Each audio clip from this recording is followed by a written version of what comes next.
The rain fell softly over Seoul when Jiwoo first stepped onto the wet ground of the Gangnam subway station.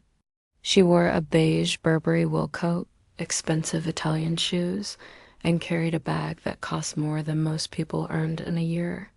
At 23, she was the sole heiress of Park Industries, an empire spanning technology, construction, and real estate investments. Her father, Park Seung-min, was one of the most influential men in South Korea, and her mother, Kim Yeon-hee, came from an aristocratic lineage dating back generations. Jiwoo's life had been meticulously planned since birth: the best schools, strategic friendships, and arranged engagement to the son of another powerful family. But that rainy afternoon, destiny had other plans. Kofi adjusted the collar of his worn jacket as he left the construction site where he worked 12 hours a day. Originally from Ghana, he had arrived in Korea 3 years earlier with a dream in his heart and barely enough money to survive the first month. At 26, his hands were calloused from hard labor, but his eyes still held the spark of someone who refused to give up. He worked on buildings that would house millionaires, while he shared a tiny room with 3 other immigrants in the outskirts of the city. Everyone he saved was sent home to his mother and younger siblings. Dignity and hope were all he had, but for Kofi, that was enough. Their worlds collided at the subway entrance when Jiwoo, distracted by her phone, dropped her bag. The contents spilled across the wet pavement: lipstick, keys, credit cards, scattered like fallen stars. Kofi was the only one who stopped. While dozens of people passed by indifferently, he knelt and began gathering her belongings, his large, gentle hands careful not to damage anything. When their eyes met for the first time, something inexplicable happened. Jiwoo felt her heart skip a beat as she looked into those deep brown eyes that held an ocean of stories. Kofi saw not the heiress, not the designer clothes, but a woman with a vulnerability she tried to hide behind her perfect facade. "Thank you," she murmured in Korean, her voice softer than usual. Kofi smiled, a smile that lit up his entire face despite the fatigue marking his features. "You're welcome," he replied in accented but clear Korean. There was a moment of silence, the city's chaos fading around them, as if the universe had created a bubble just for the two of them. Jiwoo noticed the concrete dust on his clothes, the tired lines around his eyes, but also the dignity in his posture, the kindness in his gesture. Before she could think twice, she asked, "Can I buy you coffee as a thank you?" That coffee became 2 hours of conversation in a small cafe far from Gangnam's glitz. Kofi spoke of Ghana, of red earth roads and infinite skies, of his mother who sold fabric at the market, and his dream of one day building his own business. Jiwoo, for the first time in years, spoke honestly about herself, not about her family's empire, but about the loneliness of being a trophy, the weight of expectations, the feeling of being a prisoner in a golden cage. They laughed, shared stories, and when they parted ways, both knew something fundamental had shifted in their universes. The days that followed were a dance of stolen moments. Jiwoo would invent excuses to escape her driver and bodyguards, meeting Kofi in anonymous parts of the city where no one from her social circle would see them. They walked along the Han River at dusk, shared street food that Jiwoo had never tasted, talked for hours about dreams and fears. Kofi showed her a soul she didn't know existed: the vibrant immigrant communities, the small restaurants serving authentic African food, the places where real people lived real lives. Jiwoo showed Kofi that behind wealth and privilege, loneliness could be just as crushing as poverty. With each encounter, the connection between them deepened. It was more than physical attraction, though the chemistry between them was undeniable. It was a recognition of souls, as if they had been searching for each other across continents and circumstances without knowing it. Kofi made Jiwoo feel alive, seen, valued for who she truly was rather than what she represented. Jiwoo made Kofi believe that his dreams were valid, that he deserved more than just surviving, that his heart had the right to love without limitations. If this love has already touched your heart, leave your like and continue with us on this journey. The first kiss happened under a bridge during a summer storm. They had sought shelter from the sudden downpour, laughing as they ran, soaked to the bone. In that hidden space, with the rain drumming overhead and the city distant, Kofi cupped Jiwoo's face in his hands. "I know this is crazy," he whispered, his accent thick with emotion. "I know we're from different worlds, but I've never felt this way about anyone." Jiwoo's response was to pull him closer, her lips finding his in a kiss that held months of contained longing, of forbidden desire, of a love that defied all logic. In that moment, social class, cultural differences, and family expectations ceased to exist. There were only two hearts beating in perfect synchrony, but reality, cruel and relentless, couldn't be ignored forever. One evening, Jiwoo's mother saw a photo posted by a socialite friend, Gavu, in a humble neighborhood, talking animatedly with a black man. Kim Yeon-hee's face turned pale, then red with fury. She immediately called a family meeting. Park Seung-min sat in his leather armchair, his face an impenetrable mask as his wife demanded explanations. "Who is this man?" Yeon-hee's voice cut like a blade. "What were you doing in that place? Do you have any idea of the scandal this could cause?" Jiwoo stood firm, though her hands trembled. "His name is Kofi. He's a good man, hardworking, honest, double quotes. He's nobody." Her father interrupted, his voice low and dangerous. "Nobody with a future, nobody with status, nobody our family could ever accept. This ends now." But Jiwoo, for the first time in her life, defied them. "I love him." The words fell like bombs in the luxurious living room. Her mother gasped, horrified. Her father stood slowly, his eyes cold as ice. "You don't know what love is. You know what you're risking. Our reputation, our business relationships, your entire future. I forbid you from seeing this man again." That night, Jiwoo cried in Kofi's arms in the small room he shared. "They want to separate us," she sobbed. "They're threatening to cut me off completely, to destroy any chance I have of a life if I don't give you up."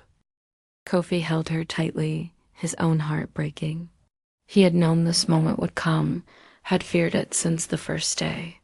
"Maybe they're right," he said quietly, each word costing him dearly. "Maybe I'm being selfish. You have everything to lose, Jiwoo. I have nothing to offer you." But she pulled away, her eyes fierce despite the tears. "You offer me something my family never could, the freedom to be myself, to feel alive, to love without conditions. Don't you dare give up on us." Park Seung-min, however, wasn't a man who accepted defeat. He used all his power and connections to make Kofi's life a living hell. Suddenly, Kofi lost his job at the construction site, no explanation given. He tried to find work elsewhere, but doors that had been open before now closed in his face. Jiwoo's father had blacklisted him, spread rumors, used his influence to ensure no respectable company would hire him. Kofi's savings dwindled rapidly. He couldn't send money home. The shame of failing his family, combined with the guilt of dragging Jiwoo into this nightmare, began to crush him. Meanwhile, pressure on Jiwoo intensified. Her parents brought the son of the Choi family, her intended fiancé, to family dinners. Choi Min-ho was everything they wanted, wealthy, educated, from the right background. He was handsome, polite, and completely wrong for Jiwoo. Her mother watched her every move, restricted her freedom, controlled her phone. "This is for your own good," Yeon-hee repeated like a mantra. "You'll thank us when you come to your senses. But love, true love, isn't so easily extinguished." Jiwoo found ways to communicate with Kofi through a secret phone. They met in hidden places, their encounters now charged with desperate intensity. Each kiss felt like it might be the last. Each embrace held the weight of an uncertain future. "Run away with me," Kofi whispered one night, his voice raw with emotion. "We'll leave Korea, start over somewhere else. Ghana, or anywhere you want. I'll work 3 jobs, I'll do whatever it takes." Jiwoo wanted to say yes, wanted to throw caution to the wind and escape with him, but the reality was more complicated. "My father would find us," she said, her voice breaking. "He has connections everywhere. And what about your family? The money they depend on? If you believe that true love overcomes any barrier, subscribe and share this story." The breaking point came on a cold autumn night. Kofi was jumped by hired thugs in an alley near his room. They beat him savagely, leaving him bloodied and broken on the ground with a clear message: "Leave Korea, or next time you won't walk away." When Jiwoo found him in the hospital, her heart shattered into 1,000 pieces. His beautiful face was swollen and bruised, his ribs cracked, his spirit nearly broken. "I'm so sorry," she whispered, clutching his hand. "This is my fault. My father did this." Kofi tried to smile through split lips. "Not your fault. Never your fault." But the attack had consequences beyond physical injuries. Kofi's visa was suddenly under review, his legal status in Korea questioned. Park Seung-min had pulled more strings, ensuring that Kofi would be deported within weeks unless he left voluntarily. The walls were closing in, and both of them knew it. "Maybe this is the universe telling us it's impossible," Kofi said one evening as they sat by the Han River, the place where they had shared so many precious moments. Maybe love isn't always enough. Jiwoo's heart rebelled against those words. She had been raised to be obedient, to follow rules, to maintain appearances. But loving Kofi had awakened something fierce and unbreakable within her. She realized that a life without him, even with all the money and comfort in the world, would be a life not worth living. "No," she said firmly, "I refuse to accept that. I refuse to let fear and prejudice win. I refuse to let my parents dictate who I can love." What happened next surprised everyone, including Jiwoo herself. She scheduled a press conference without her parents' knowledge. Using her family name and position, she gathered media from across the country. Standing before cameras and reporters, wearing a simple dress instead of designer clothes, she told her story. She spoke of falling in love with a man who saw her as a person, not a prize. She spoke of her parents' prejudice, their attempts to destroy an innocent man for the crime of being poor and foreign. She spoke of the beating Kofi had endured, the systematic persecution he had faced. "Love knows no boundaries," she said, her voice steady despite her trembling hands. "It doesn't care about bank accounts or skin color or social status. My family claims to uphold tradition and honor, but what honor is there in cruelty? What tradition is worth preserving if it requires us to crush human hearts?" The press conference went viral within hours. The story of the heiress defying her family for love with an African immigrant captured the nation's attention. Public opinion was divided. Some called Jiwoo brave and romantic. Others called her foolish and naive. But the story had been told, and it couldn't be untold. Park Seung-min's reputation took a hit. His business partners began questioning his judgment. His wife was humiliated by the public spectacle. That night, Jiwoo's father came to her room, his face a mask of controlled fury. "You've destroyed everything," he said coldly. "You've embarrassed this family, damaged our reputation, all for what? A man who can't even provide for you?" But Jiwoo stood tall. "You taught me to fight for what I believe in, Father. You taught me never to back down. I'm doing exactly what you taught me, except I'm fighting for love instead of money." The standoff between father and daughter lasted weeks. Park Seung-min tried everything, cutting off her access to money, threatening to disown her completely, having lawyers draw up documents removing her from the family registry. But Jiwoo had made her choice. She moved out of the family mansion, found a modest apartment, and got a job teaching English. It was shocking how little she actually needed money when she had love. Kofi, meanwhile, was overwhelmed by her sacrifice. "You gave up everything for me," he said, holding her in their small apartment that was a universe away from the luxury she had known. "I don't know if I can ever give you back what you lost." But Jiwoo smiled, truly smiled, for the first time in months. "You already have. You've given me freedom, authenticity, and love without conditions. That's worth more than all my father's money." The following months tested them in ways they hadn't anticipated. Living on a limited budget was hard for Jiwoo, who had never had to think about the price of groceries or utility bills. Kofi struggled with the guilt of her sacrifices, with the feeling that he had ruined her life. They fought sometimes, exhausted and stressed, saying things they didn't mean. But they also learned what it meant to build something together, to be partners in the truest sense. Slowly, gradually, things began to change. Kofi found work with a small construction company whose owner admired his work ethic and didn't care about Park Seung-min's blacklist. Jiwoo discovered she loved teaching, loved the satisfaction of earning her own money through her own efforts. They were poor by her former standards, but rich in ways that mattered more. They cooked meals together, walked hand in hand through the city, made love in their tiny apartment with an intimacy that transcended physical pleasure. It was a complete merging of souls. Comet love without borders to show they deserve to be together. The turning point came from an unexpected source. Park Seung-min's business partner, an older gentleman named Mr. Kim, requested a private meeting with Jiwoo.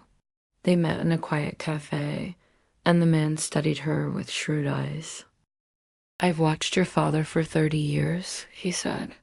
"I've seen him build an empire through determination and ruthlessness, but I've also seen him lose sight of what truly matters. You know what he told me when you were born? That you were his greatest achievement, more precious than all his money. He's forgotten that. Maybe you can help him remember." Mr. Kim had brought a proposal.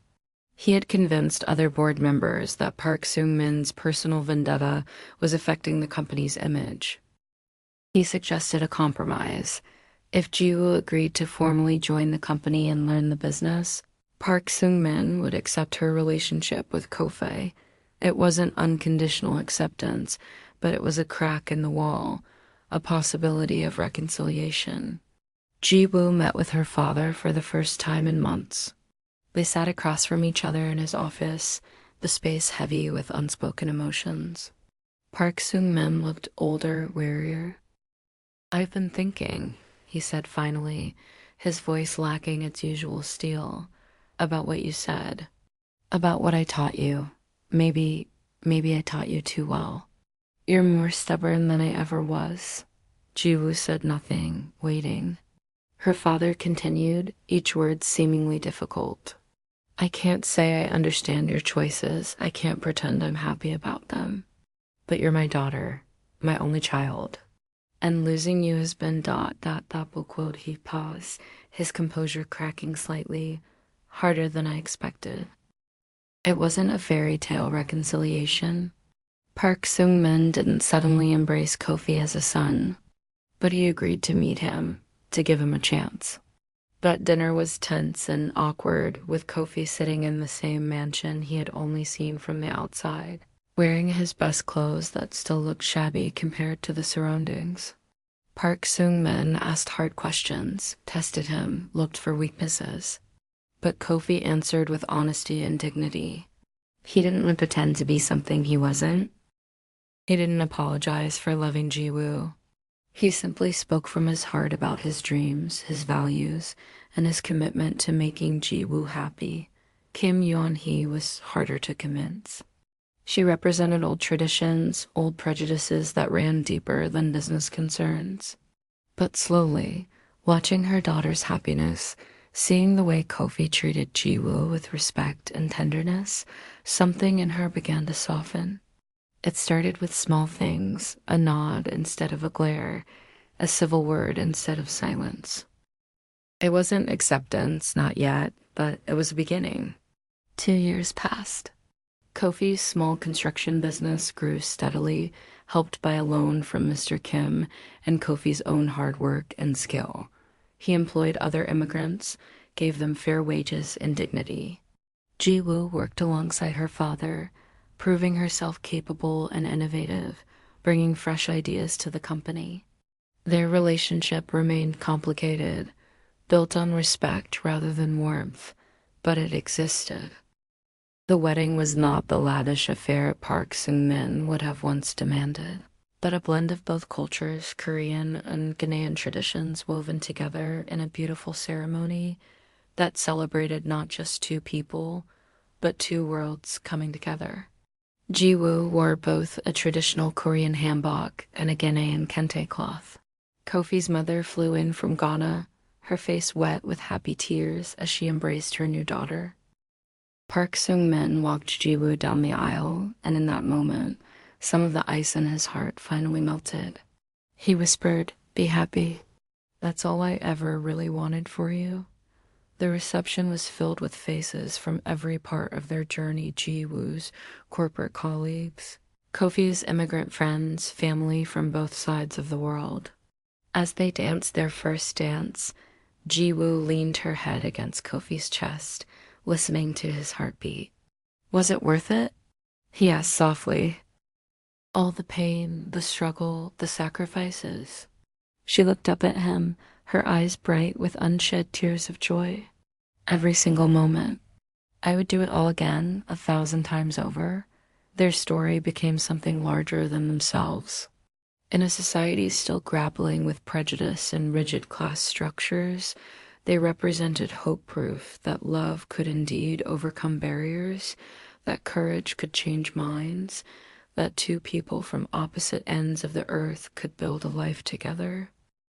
They received letters from interracial couples who felt less alone, from people trapped by family expectations who found the courage to choose their own paths.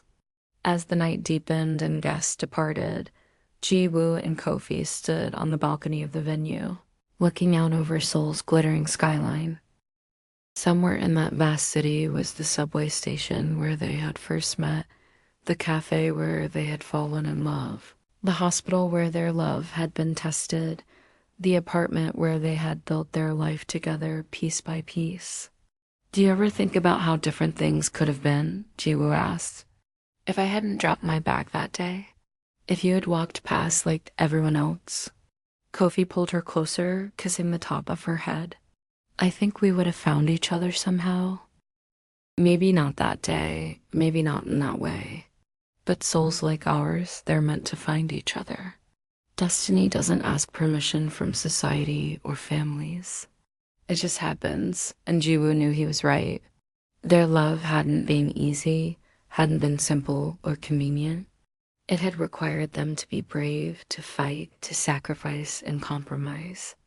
It had demanded that they look beyond surface differences to the truth beneath, that love, real love, transcends all artificial boundaries humans create.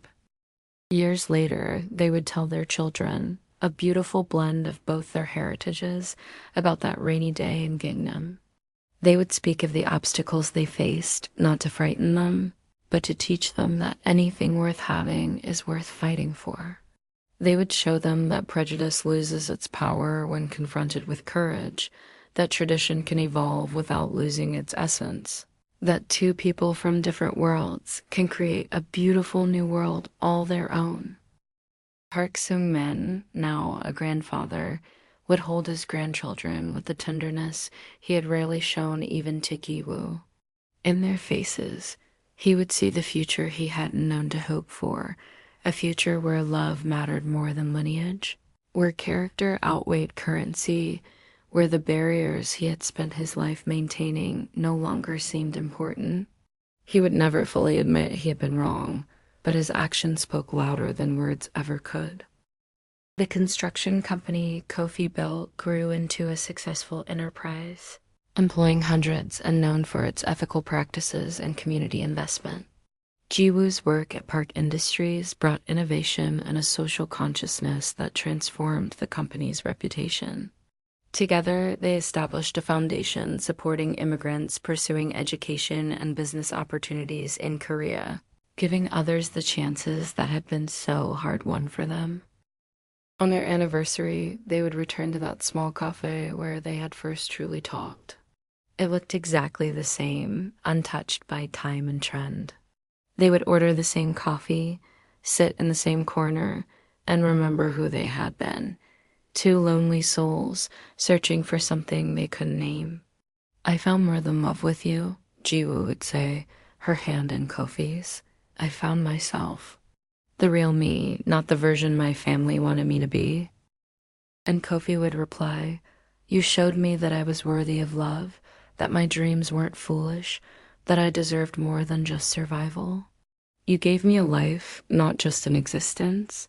Their story didn't end with a wedding or reconciliation or business success.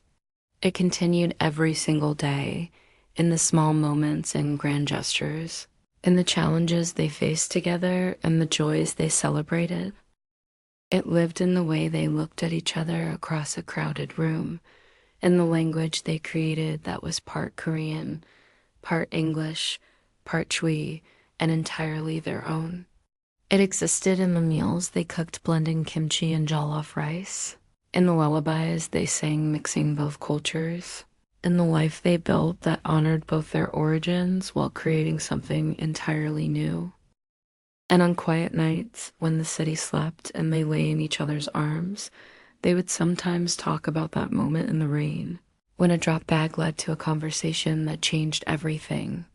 They would marvel at the fragility of fate, how easily they might have missed each other, how one small act of kindness had led to a love that defied empires and expectations.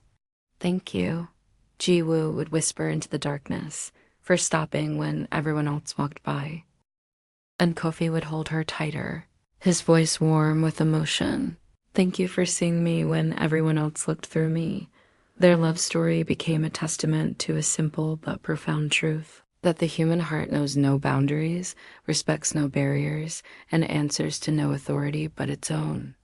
That when two souls recognize each other, nothing, not wealth or poverty, not prejudice or persecution, not family or society, can truly keep them apart. That love, real love, isn't about ease or convenience. It's about choosing each other every single day, even when the world gives you 1,000 reasons not to. And so, under the same sky that stretched over both Seoul and Accra, connecting two continents that had seemed so far apart, Giwoo and Kofi continued their journey. They faced new challenges, celebrated new victories, grew and changed together while never losing the essence of what made them fall in love in the first place. Their story wasn't perfect, no real love story ever is, but it was true, it was hard-won, and it was theirs. In the end, that rainy afternoon in Gangnam hadn't just changed two lives. It had rippled outward, touching everyone who witnessed their courage, inspiring everyone who heard their story. It proved that the most powerful revolutions aren't always fought with weapons or politics, but with the quiet, stubborn insistence of two hearts refusing to be separated. That love, when it's real and true and brave, can indeed change the world, one drop bag, one kind gesture, one impossible romance at a time.